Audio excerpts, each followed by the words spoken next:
Berakhirnya kekuasaan Gubernur Jenderal William Dundas pada tahun 1811 Masehi terjadi karena ada pengambil alihan pendudukan Nusantara oleh kekuasaan Kerajaan Inggris dengan gubernur jenderalnya bernama Thomas Stafford Raffles yang berkuasa tahun 1811 sampai 1816.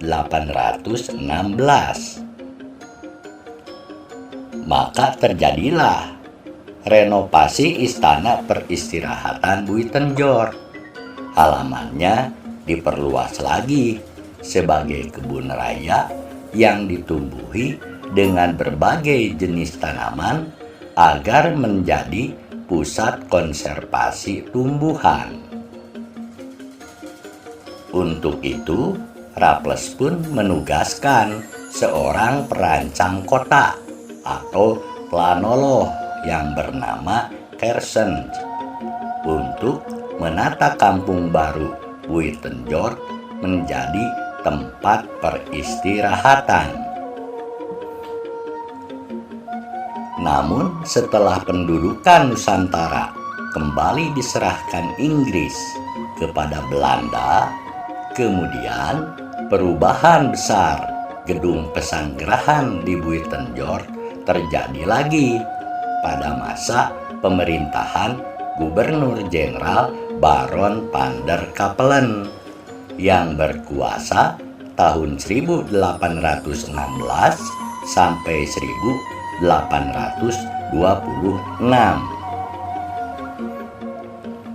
Gedung pesanggerahan itu diperluas lagi dengan memberikan penambahan lebar baik ke sebelah kiri maupun ke sebelah kanan gedung. Selain itu, malah gedung induknya dijadikan 2 tingkat. Lalu di tengah-tengah gedung induk didirikan menara dan lahan di sekeliling istana dijadikan kebun raya yang peresmiannya baru dilakukan pada tanggal 18 Mei tahun 1817.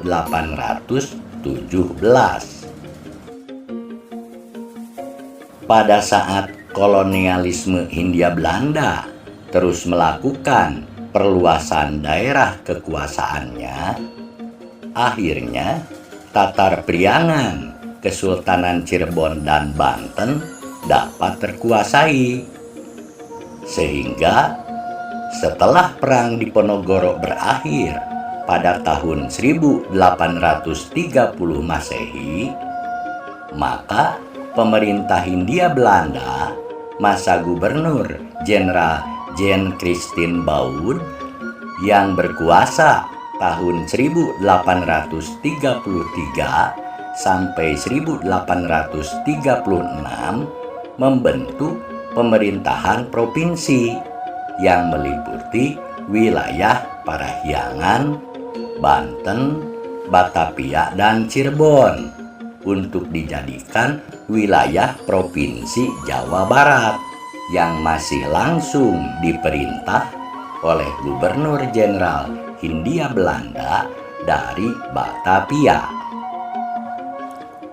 Pada saat Kampung Baru Buitenjor akan dijadikan ibu kota Provinsi Jawa Barat, musibah gempa bumi datang pada tanggal 10 Oktober tahun 1834 yang mengguncang Kampung Baru dan sekitarnya, sehingga gedung Istana Peristirahatan di Kampung Baru Parung Angsana tersebut mengalami rusak berat.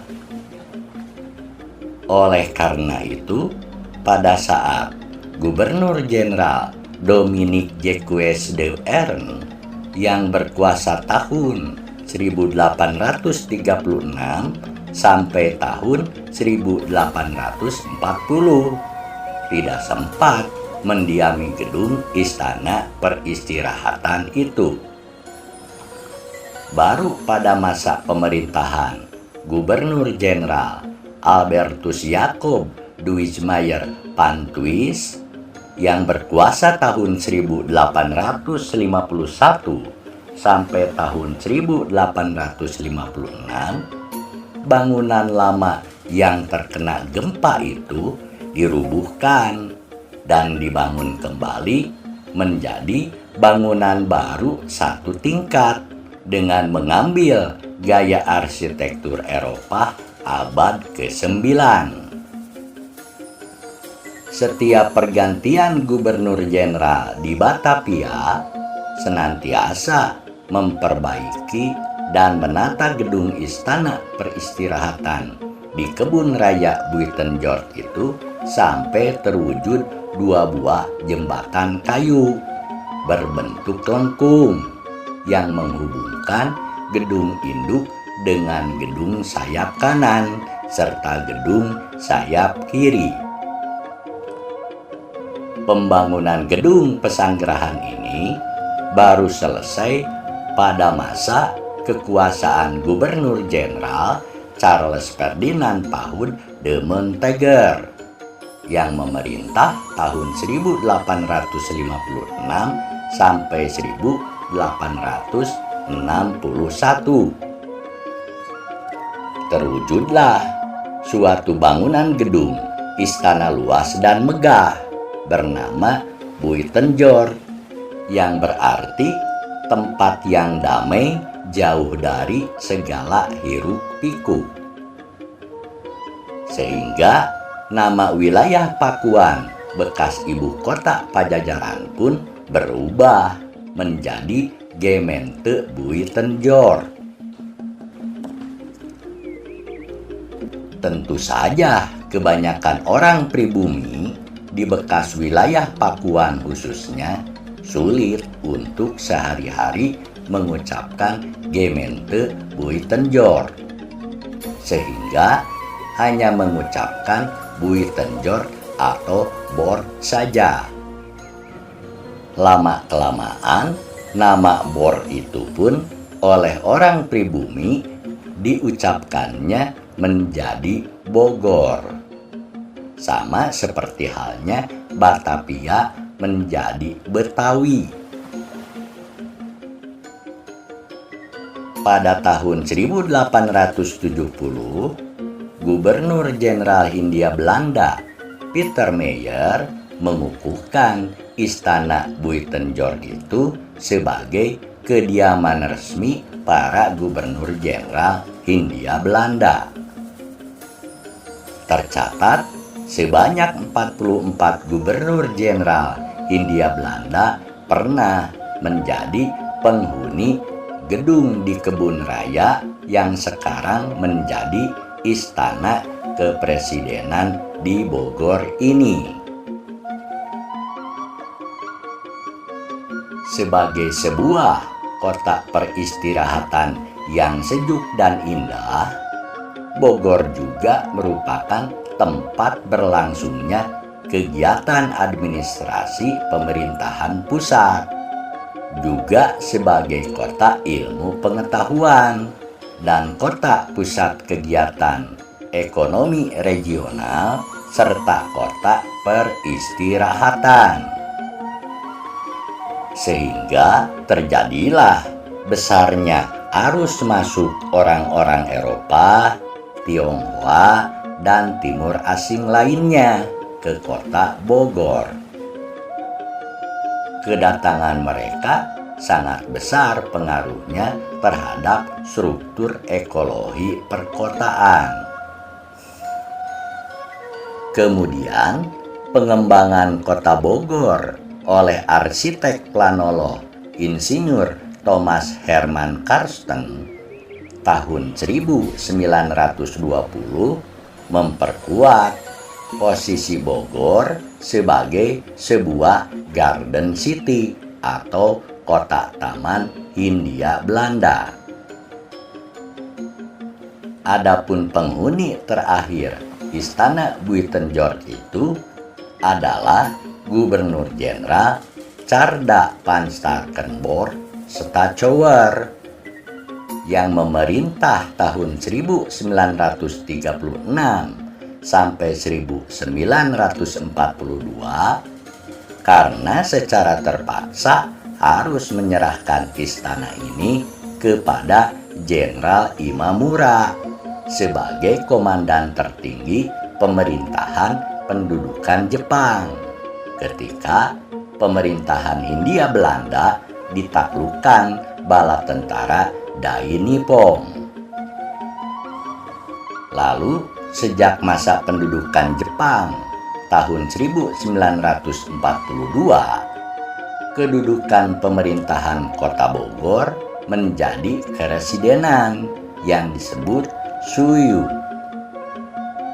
Kemudian sebutan kabupaten pun berganti menjadi Ken.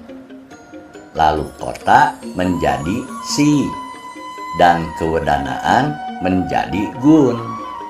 Demikian pula kecamatan menjadi Su dan desa menjadi Ku. Saat berakhirnya Perang Dunia Kedua, Jepang bertekuk lutut kepada tentara sekutu, sehingga Indonesia menyatakan kemerdekaannya. Lalu sekitar 200 pemuda Indonesia yang tergabung dalam Barisan Keamanan Rakyat atau BKR menduduki Istana Buitenzorg seraya mengibarkan sangsaka merah putih. Namun sayangnya, lama-kelamaan tentara Gurkha datang menyerbu, sehingga para pemuda BKR itu pun dipaksa keluar dari istana.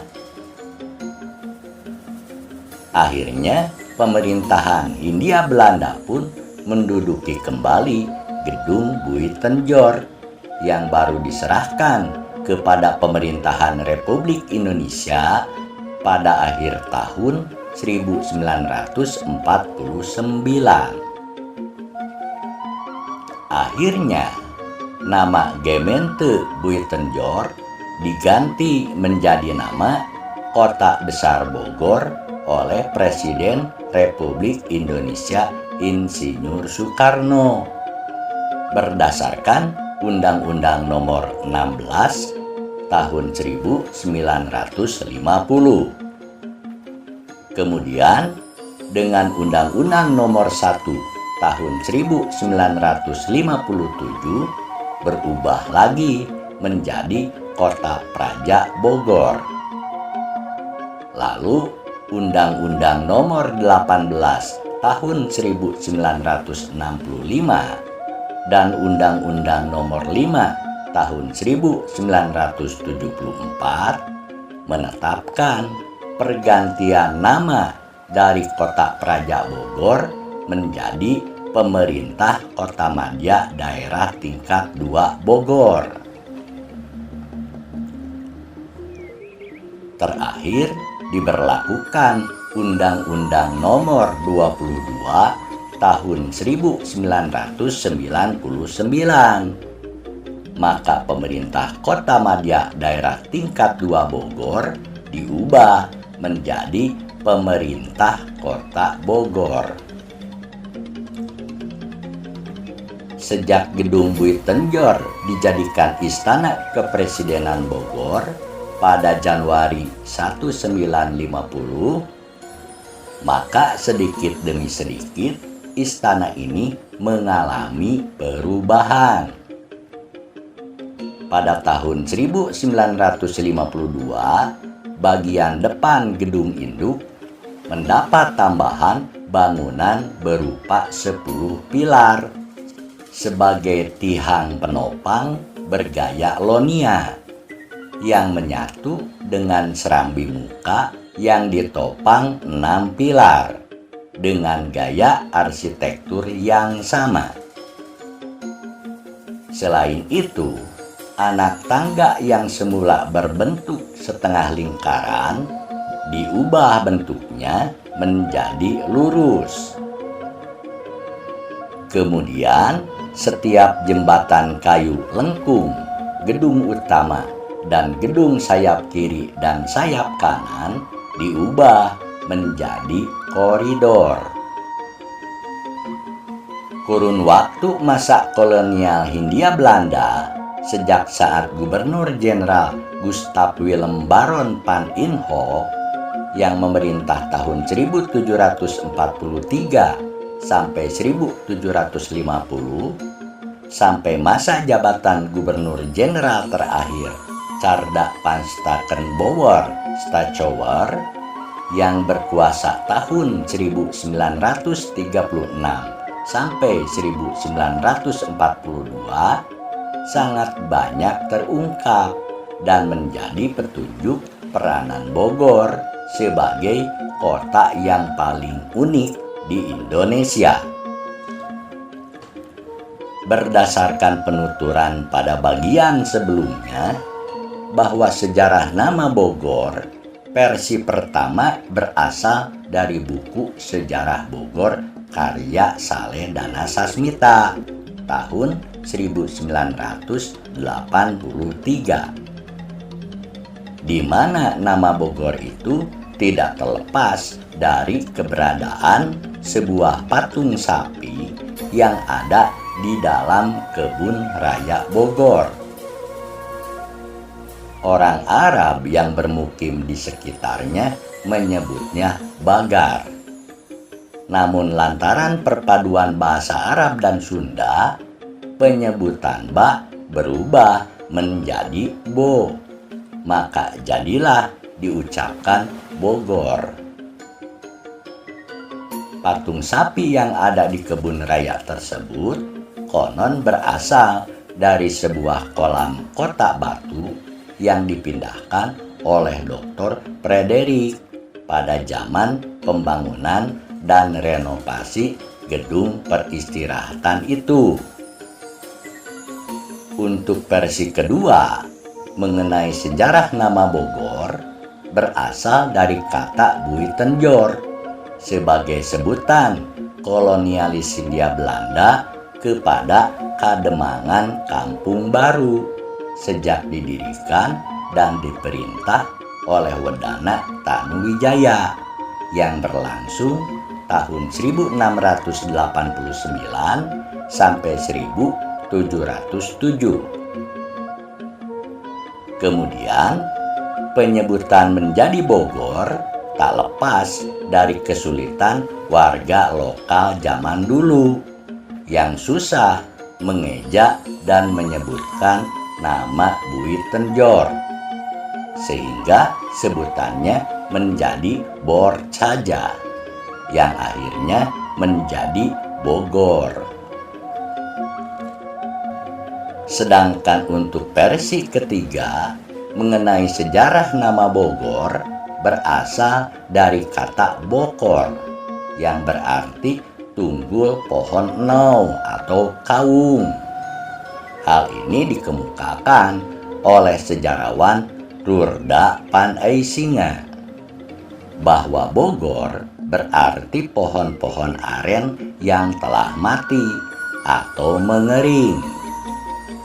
Jadi pendapat ini lebih menekankan pengungkapan nama Bogor sebagai sesuatu yang mempunyai hubungan dengan pohon aren yang dalam bahasa Sunda disebut pohon kaung.